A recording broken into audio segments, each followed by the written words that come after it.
Hey, Chris, welcome back to another week of the Unnamed Cybersecurity Podcast.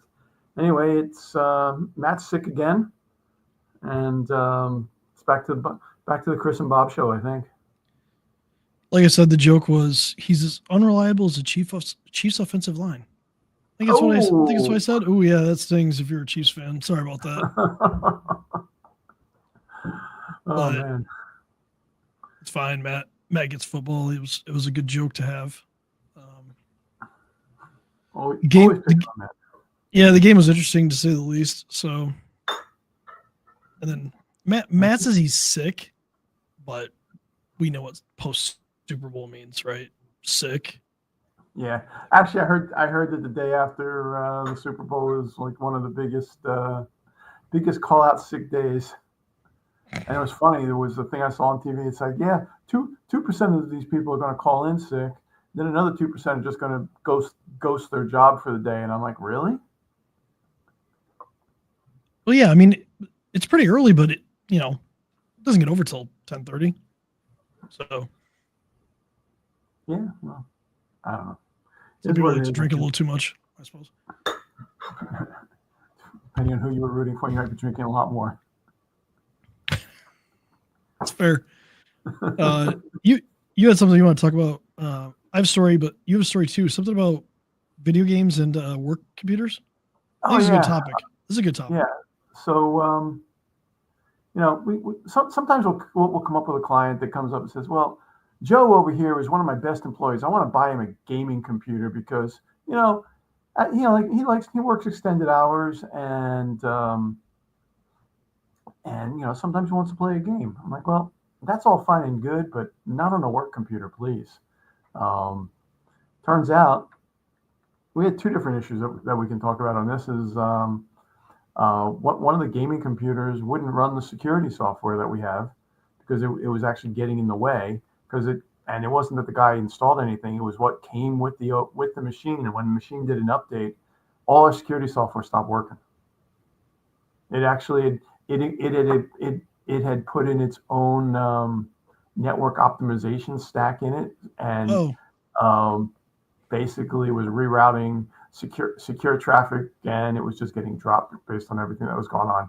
Took that issue alone probably took 8 to 10 hours to actually troubleshoot because it looked like it was a software upgrade and things. You know, it wasn't part of the standard stack. It goes down to we always recommend people have standard configurations for a reason. Well, that one came back and bit us.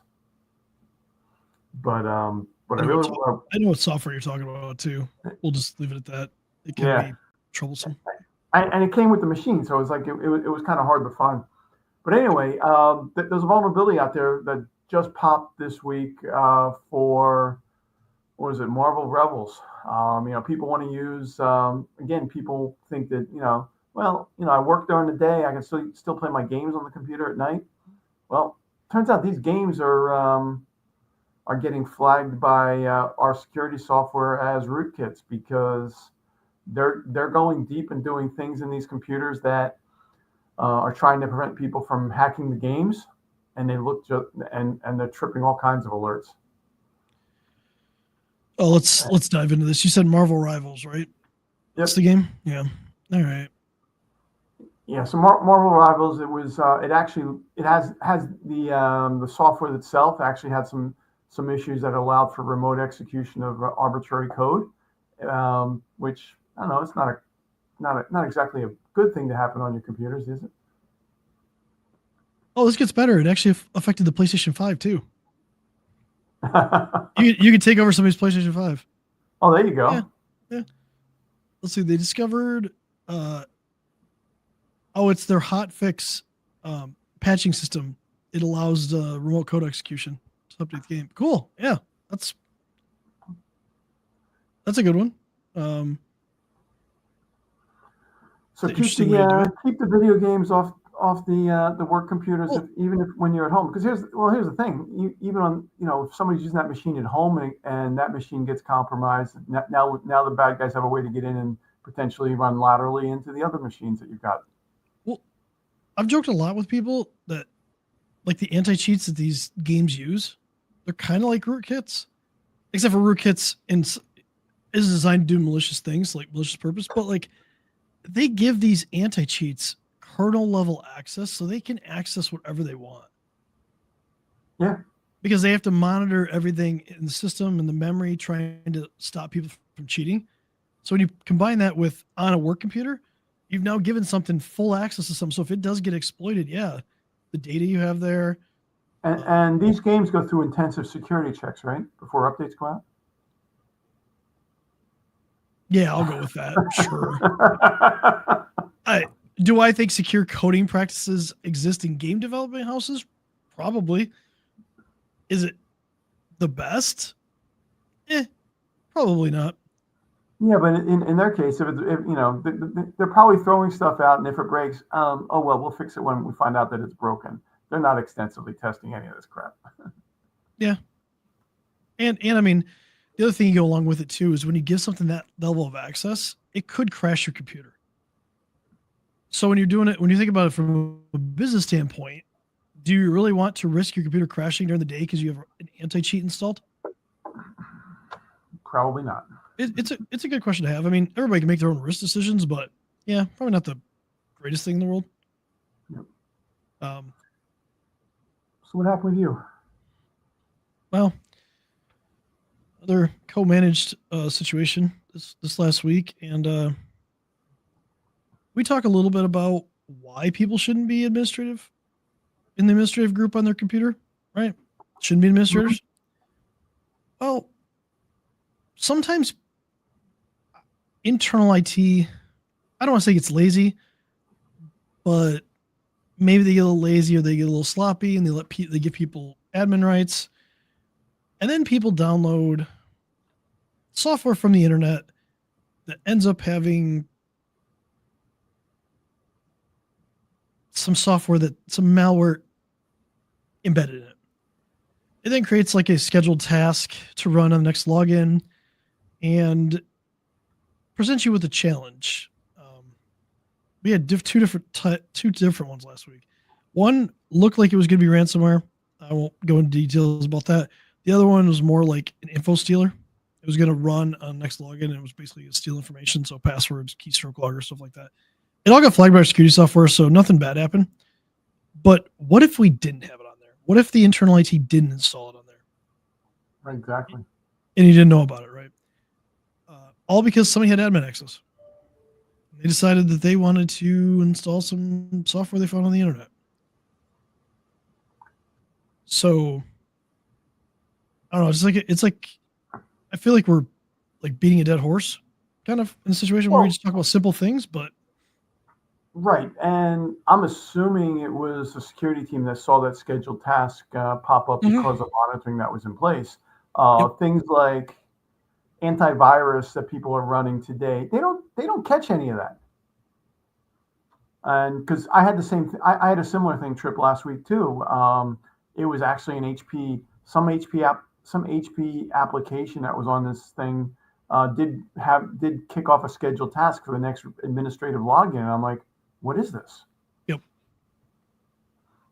I've seen that a few times. And so, guys, it's the message we need to do is, we need to have real eyes and people looking at these environments, not just go run your antivirus of the week and think that everything's safe, because hey, if you approved it to run, it's going to run. I feel like we should probably add something more to that. A few things out there for the week, if you want to cover that real quick. 7-Zip, very popular. You've used 7-Zip before, haven't you? Sure, all the time. Yeah. Big time vulnerability. If you have 7-Zip in your environment, make sure to patch it. I'll just leave it at that. And I will tell you what the CVSS score is. It's a 7. It's a 0 day. So 7 out of 10. Yep, patch that. Outlook has one. Outlook has I think a 9.8 out of 10. 9.8. I think so. Hold on. It's a improper input validation vulnerability.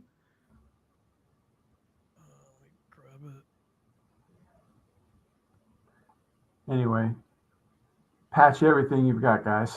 Well, patch everything, but especially patch the ones that are like, because this Microsoft Outlook one is being exploited. So CISA is warning about it being exploited, and it is 9.8 critical. So if you have Outlook, you should definitely patch it. And I've seen people limit like updates being installed internally, especially for Microsoft applications.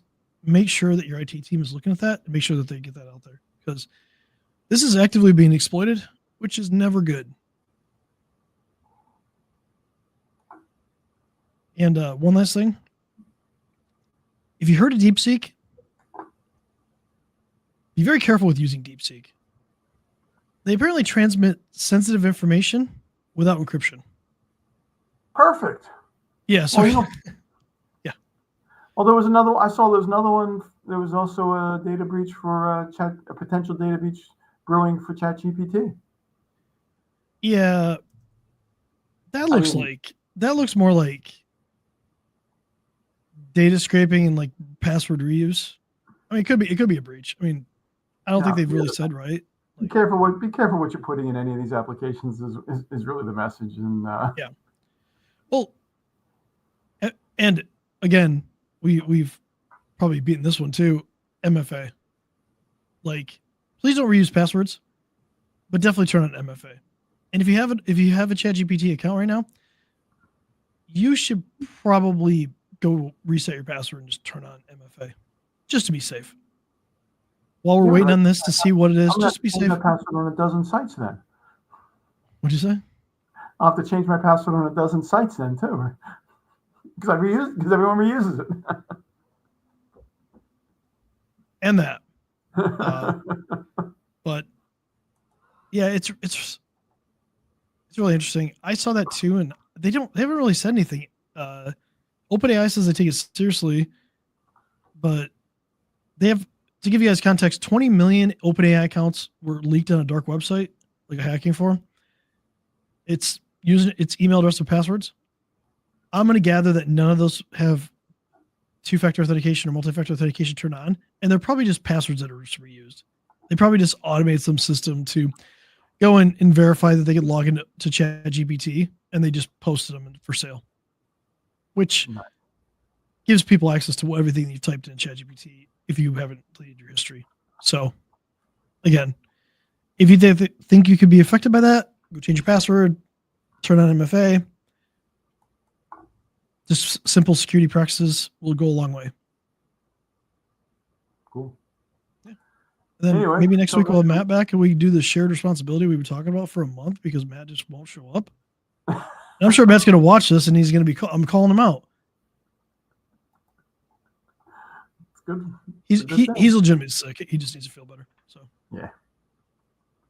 Well, when you have kids in school and school-age kids, it's what it is.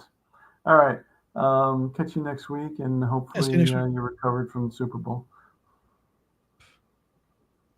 I was all Eagles, baby. Let's go. Anyway, Lions got bounced, so I got to stay NFC. Anyway, have a good week. Stay cyber safe.